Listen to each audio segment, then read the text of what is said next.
শুধুমাত্র মেট্রো স্টেশনগুলিতে নিরাপত্তার ঢিলেঢালার ছবিটা সামনে এসছে এমনটা নয়, বিভিন্ন স্টেশনে যে পরিমাণ কর্মী থাকার কথা তার থেকে অনেক কম রয়েছে। সূত্রে খবর, মেট্রো ব্লু লাইন অর্থাৎ নোয়াপাড়া থেকে নিউ গড়িয়া পর্যন্ত বর্তমানে 25টি অপারেশনাল স্টেশন রয়েছে। আর এই 25টি স্টেশনের জন্য 2টি শিফট মিলিয়ে আরপিএফ কর্মীর সংখ্যা 100-র আশেপাশে, অর্থাৎ প্রতি শিফটে কর্মী 50 জন। সেক্ষেত্রে একটি স্টেশন পিছু প্রতি শিফটে 2 জন করে, যে সংখ্যাটা অনেকটাই কম।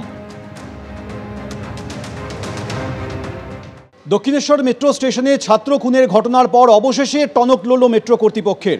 আরপিএফ এর সংখ্যা বাড়ানো হচ্ছে। অরিত্রিক ভট্টাচার্য আমাদের সঙ্গে এই মুহূর্তে টেলিফোনে রয়েছে। অরিত্রিক, এই খুনের ঘটনার পর অবশেষে নড়েচড়ে বসলো মেট্রো কর্তৃপক্ষ। একেবারে দেখো, শুক্রবার দুপুরের দিকে এই ঘটনা ঘটেছে। আমরা দেখেছি দক্ষিণেশ্বর মেট্রো স্টেশনে কিভাবে ছাত্র খুন হয়েছে এবং তারপরেই যে প্রশ্ন উঠতে শুরু করে যে তাহলে মেট্রোর নিরাপত্তা কোন অবস্থায় রয়েছে। মূল বিষয়টি খুন হওয়ার শুধু ছিল না, যারা আততায়ী তারা শ্যামবাজার থেকে মেট্রোয় উঠেছিলেন, তারা অস্ত্র নিয়ে উঠেছিলেন, কিন্তু সেটা কোনো রকমভাবেই ধরা পড়েনি। শুক্রবার থেকে শনিবার পর্যন্ত এবং আজকেও আমরা বিভিন্ন স্টেশনে যে ছবি দেখেছি তাতে দেখা গেছে যে নিরাপত্তার অবস্থা বেশ উদাসীন। কোথাও ব্যাগেজ স্ক্যানিং মেশিন নেই, কোনো গেটে তো কোনো গেটে স্ক্যানিং মেশিন আছে কিন্তু সেটা দেখভাল করার জন্য কোনো কর্মী নেই। তো এই ছবি কিন্তু বারবার স্পষ্ট হয়েছিল আমাদের সংবাদ মাধ্যমে, এবং এবিপি আনন্দের এই ছবি ছড়ানোর পরেই কিন্তু যেটা বোঝা যাচ্ছিল যে মেট্রোর নিরাপত্তা অনেকটাই ঢিলেঢালাভাবে কিন্তু চলছে। অবশেষে আজকে মেট্রো কর্তৃপক্ষ সিদ্ধান্ত নিয়েছেন যে 800 নিরাপত্তা অফিসিয়াল তারা আরো যোগ দিচ্ছেন মেট্রোতে। যদিও কবে থেকে তারা সংযুক্ত হচ্ছেন মেট্রো নিরাপত্তার দায়িত্বে সেটা এখনো পর্যন্ত নির্দিষ্ট করা হয়নি।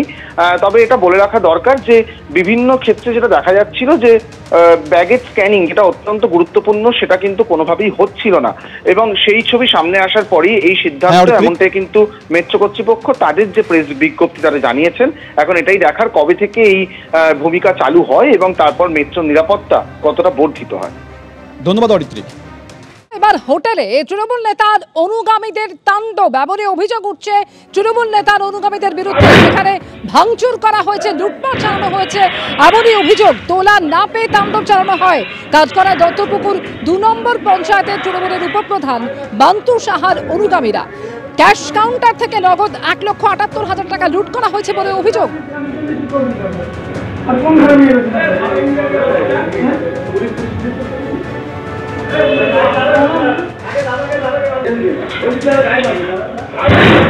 হোটেল চালানোর জন্য চাঁদা দাবি বান্তু সাহার অনুগামীদের। হোটেল মালিক এই অভিযোগ করেছেন। পুলিশ সুপারের কাছে এই নিয়ে অভিযোগও দায়ের হয়েছে। দত্তপুকুর থানাকে তদন্তের নির্দেশ দেওয়া হয়েছে। হোটেলে মধুচক্র চালানোর পাল্টা অভিযোগ করেছেন তৃণমূল নেতা।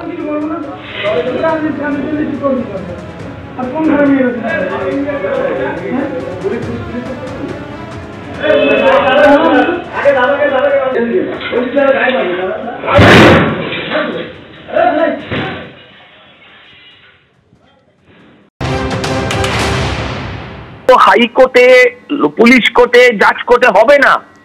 এদের বিচার কিন্তু পাড়ার ল্যাম্পপোস্টের নিচে, কোনো মন্দিরের দালানে কিংবা কোনো বটগাছের নিচে হবে, এবং সেটা জনতার আদালতে। তোলা ছাড়া তৃণমূলের আর কোনো কাজ নেই। যে হোটেল হবে না, আমি জানি না পাড়ার মানুষের সেটা জনরোষ কি আছে না আছে। 20,000 মদের দোকান ওরা খুলে দিয়েছে, তারা বলছে হোটেল হবে না। 20,000 নতুন করে মদের দোকান ওরা খুলেছে এই সরকারটা। এদের কিছু বলার নেই। আমার মনে হয় সব দিকটাই খতিয়ে দেখার প্রয়োজন আছে এক্ষেত্রে, কারণ দুই পক্ষই যারা যেটা বলতে চাইছেন সেটা ক্লিয়ারলি আমার মনে হয় পুলিশই তদন্ত করলেই সেটা বেরিয়ে আসবে। এবং আগের দিনও একটা ঘটনা নিয়ে বলেছিলাম, আজ আবার বলছি, প্রশাসনের মতো করে অ্যাকশন নেবে।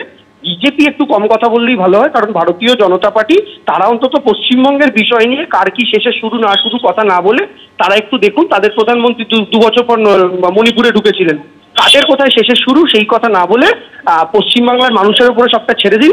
আমাদের পুলিশ প্রশাসন যথেষ্ট স্ট্রং এবং তারা সব দিক খতিয়ে দেখে আমরা আমাদের কারোর বিরুদ্ধেও যদি কোনো ঘটনা ঘটে থাকে, আরাবুল ইসলাম থেকে শুরু করে বিধাননগরের কাউন্সিলর কাউকেই আমাদের প্রশাসন ছেড়ে দেয়নি। ফলে কোনো ছোটখাটো কাউকে ছাড়ার কোনো প্রশ্নই ওঠে না, যখন বড় কাউকেও ছাড়া হয়নি। ফলে সেই জায়গা থেকে পুলিশ প্রশাসনের উপর আস্থা রাখার জন্য অনুরোধ করব।